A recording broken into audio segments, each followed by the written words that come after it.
Hello and welcome to In the Rising, a health and wellness podcast for those going through and those supporting those going through cancer.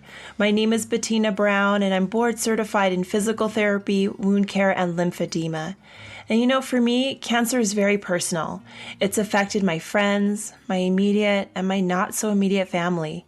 And therefore, I created this podcast and FitAfterBreastCancer.com to address the multiple dimensions of our lives during and after recovery.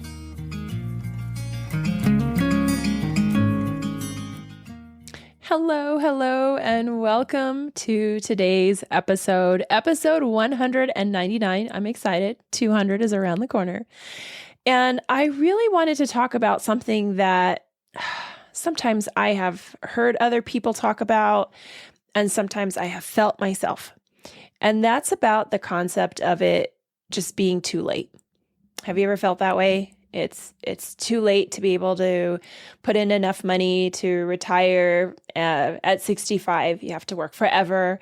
It's too late to build that connection with your spouse. It's too late to build a really meaningful relationship with one of your children after not having been in their life for a while, or as I'm aware and what I've observed, there's a lot going on for a lot of people and a lot of disconnect. And so we feel like it's too late to make some of these changes. But I came across an article that I think I needed to hear, and I really was glad that it came out because I think I'm not the only one that needs to hear it.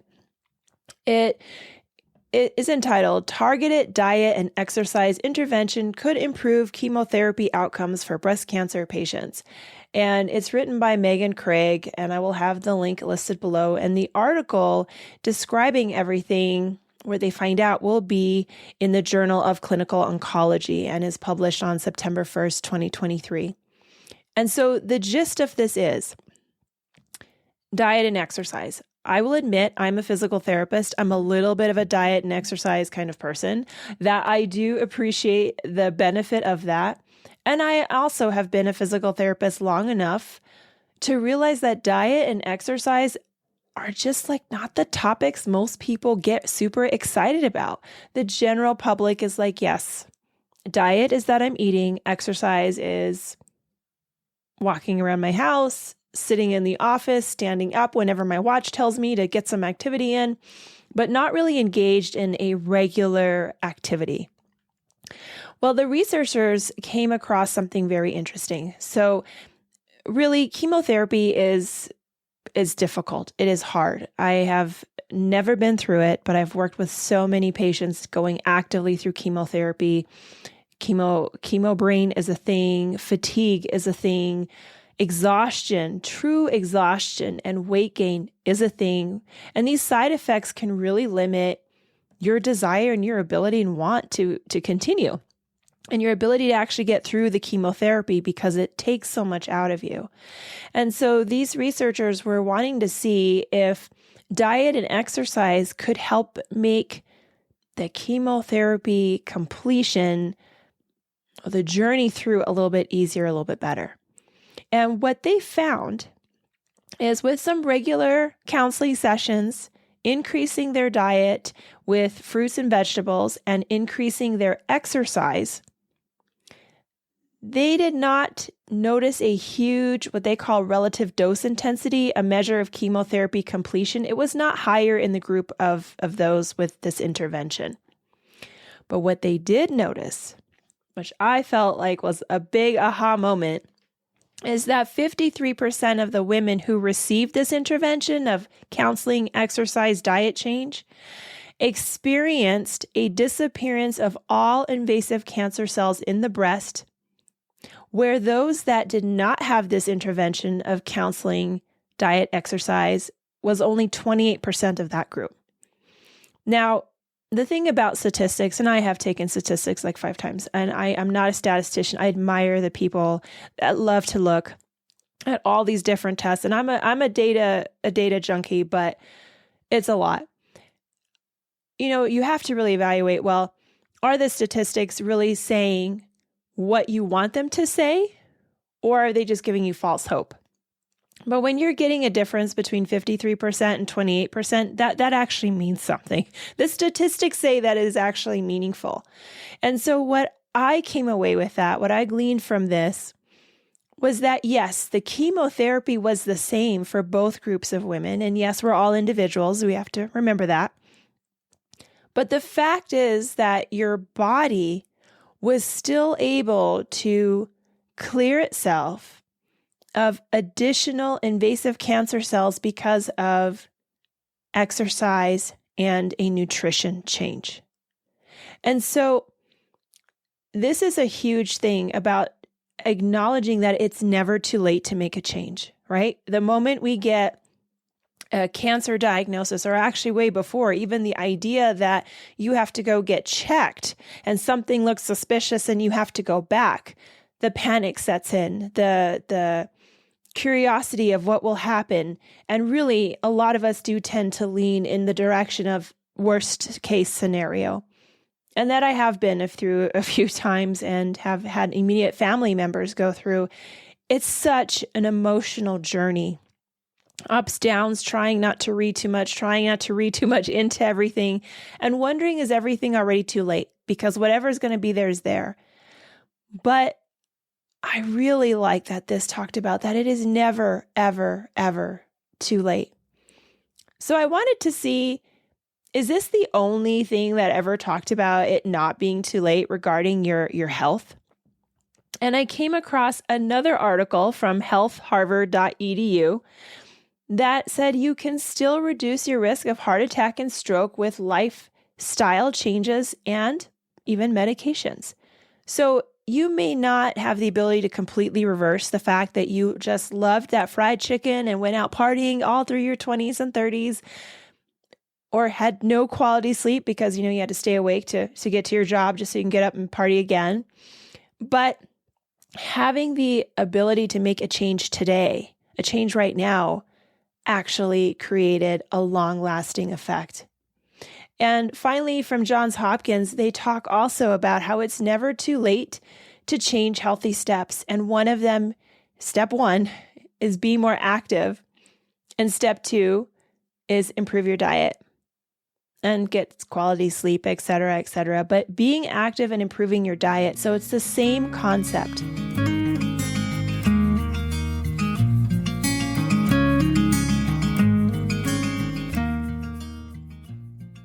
So if changing your diet is something that you're willing and wanting to do, stay tuned to the end of this podcast because I have a gift for you. We need to change our habits. We need to create some movement, some activity. I like the word activity. And we also need to create some changes with our nutrition. But for so many of us, just saying a new diet or a nutrition plan, it seems so overwhelming. Like, where do you start? And how do you even begin with a habit? And so I'm going to emphasize some changes that James Clear from Atomic Habits emphasizes in his book, Millions and Millions, Millions Sold. And not that millions of books sold means that you're actually any good at what you do, but it tells me that this is something that resonates with a lot of people. And I actually do think James Clear is onto something. I'm on his email list. I really like what he has to say. And he has 4 tips to create a change, to create a new habit. And that first tip is to make it obvious. So what does make it obvious mean? Well, if it's about activity, maybe putting those walking shoes right next to your toilet, right next to your bed, not where you trip on them, somewhere where you have to see them, where you know that there is no excuse to not go do it. Making it obvious can also mean going to the grocery store and buying those fruits and vegetables and putting some things actually out on the counter for you to see. I've known some people who put huge sticky notes, make sure to bring your water, make sure to drink your water now, and they kind of post it all around their home. But it's making it obvious for them so they don't have to add this to their already swimming mind, full of details and full of items and full of information that we're also deciphering all day long. His second habit or tip that he says is to make it attractive. Now, exercise may not always be attractive to a lot of people, but really looking into what is exercise, and that can be the activity. What do you like to do that is fun? I love to go out by the Rio Grande River and walk the trails there. And one of the things that I've really noticed is that a lot of people are together. They're with friends or family, riding their bikes, rollerblading, running. The people who are doing it on their own exist, but a lot of people do it together. So finding someone to do something with is great. And this is where that what we often have called accountability partner comes in, because it's a little more attractive if you're not doing it all alone. And if you would like your food to have a little more nutrition in it, it also needs to look good, because let's face it, if we are really loving our double-decker hamburger with all the onion rings and French fries on the side, that looks really attractive. It does not look as attractive as the zucchini and bell peppers with onions and veggie burger. But adding the color, adding the spruce, putting it on a fancy plate, we are truly attracted to pretty things. Lots of research on how kids will listen to one teacher over another because of their attractive level. So we are attracted, like we just let's just go with our anatomy and our human biology and go with it and know if we make it pretty, that we're more interested. We can discuss the nuances later. The third tip from James Clear is to make it easy. And this is huge. If it's a big deal to clear out your whole kitchen and buy all these new appliances and buy this and that organic, and it's expensive, which puts a real huge hit on our finances to do things that we also like, well, that's not easy. So doing one small change, and he talks about that, 1% change every single day will make a huge change at the end of the year. So make it easy for yourself. And when I'm saying make it easy, I have actually spoken to someone for this podcast who said he changed his habits by going to the gym every day.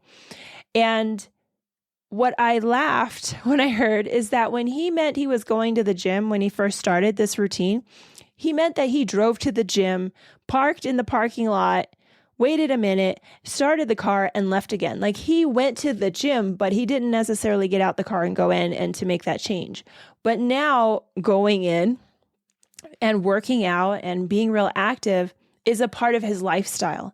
But that was the small habit he had to make. And he admitted that that might be kind of odd to some people, but he knew that would help make him successful because he had to make a habit of where to drive every day.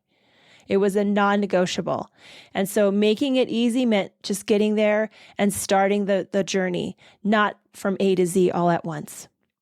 And James Clear also talks about making it satisfying. If things are satisfied in our brain and in our heart emotionally, we're just so more apt to connect with that. Same with any relationships, right? If it's a satisfying relationship, we want to stick around. If it's unsatisfying, we're not sure what the point of it is, and we're staying for probably all the wrong reasons. Well, diet and nutrition are also relationships. We want to build a relationship with our body and feeling good with activity. We want to build and create a healthier relationship with food, that it's not the enemy, that it doesn't have to taste like cardboard, but that it can be fun and interesting, and it can fuel you as well as be an enjoyable part of your day. Now, I want to add a fifth one to the habit. And this is not what James Clear talked about in his 4 main topics, but I have noticed this and heard this from many people that I've had a chance to talk to. If you want a habit to stay, make it a part of your identity. And what I mean by that, it's hard to say that the phrase, I'm a runner. I can tell you that I'm a runner, but if I'm not running, then am I a runner? I'm lying. And truly lying seems very easy for some people and a little difficult for others, but lying is not lying about who we are is very different than lying about what we do. If I identify, and I identify as a physical therapist, it's not just what I do, it is part of who I am. And so as a physical therapist, I need to present myself with a way of being active and eating well. And I need to, more often than not, have the healthier stuff at the lunchroom table. I need to shop differently at the store because I feel as a physical therapist that that is a part of my identity. Doesn't mean I don't love a nice big bowl of buttered popcorn at the movie theater, but it is important for me to know of when I'm splurging and when I am actually doing something on a regular basis. So that identity portion is so important.